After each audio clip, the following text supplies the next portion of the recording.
শ্ৰদ্ধাৰ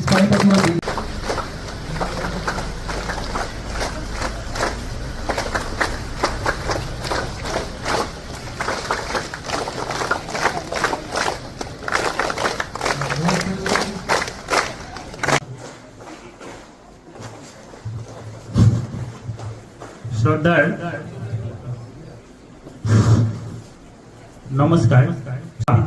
বিটিআৰৰ জনপ্ৰিয় মুখ্য কাৰ্যবাহী সদস্য শ্ৰদ্ধাৰ প্ৰমোদ বড়ো মহোদয় থাকিব, কাৰণ আমাৰ এই মহাবিদ্যালয় প্ৰতিষ্ঠা হোৱা কালৰে পৰা আমি মহাবিদ্যালয়ৰ লগত জড়িত সমূহ কৰ্মচাৰী তথা ছাত্ৰ ছাত্ৰী আৰু ইয়াৰ সমূহ ৰাইজে এটি আমাৰ এডমিনিষ্ট্ৰেটিভ বিল্ডিং এটাৰ বৰ প্ৰয়োজন বোধ অনুভৱ কৰি আহিছিল আৰু ইয়াৰ কাৰণে আমি ইমান বছৰে বহুত অসুবিধাৰ সন্মুখীন হৈ আহিছিলোঁ। আমাৰ আনুষ্ঠানিক ক্ষেত্ৰত আমাৰ এনেকুৱা ধৰণৰ এটা ইনফ্ৰাষ্ট্ৰাকচাৰ আছিল যদিও যিটো ইণ্টেৰিয়ৰ যিটো আমাৰ সুবিধা, এই সুবিধাটো নাথাকাৰ কাৰণে আমি এইখিনি কৰিব পৰা নাছিলোঁ।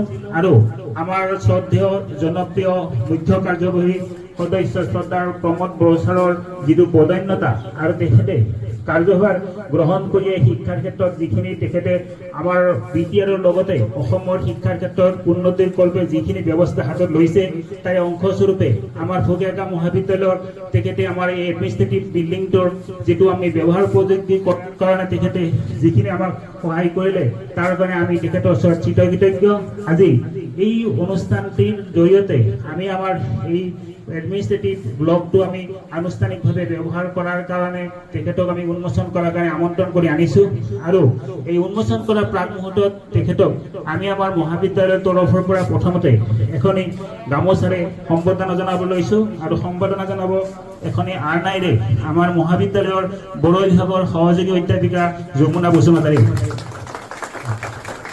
এখন আৰ্নাইৰে সম্বৰ্ধনা জনাব। এইবাৰ এটি শৰাইৰে সম্বৰ্ধনা জনাব আমাৰ মাননীয় অধ্যক্ষ ডক্টৰ মনোজ কুমাৰ ব্ৰহ্মই। এইবাৰ আমি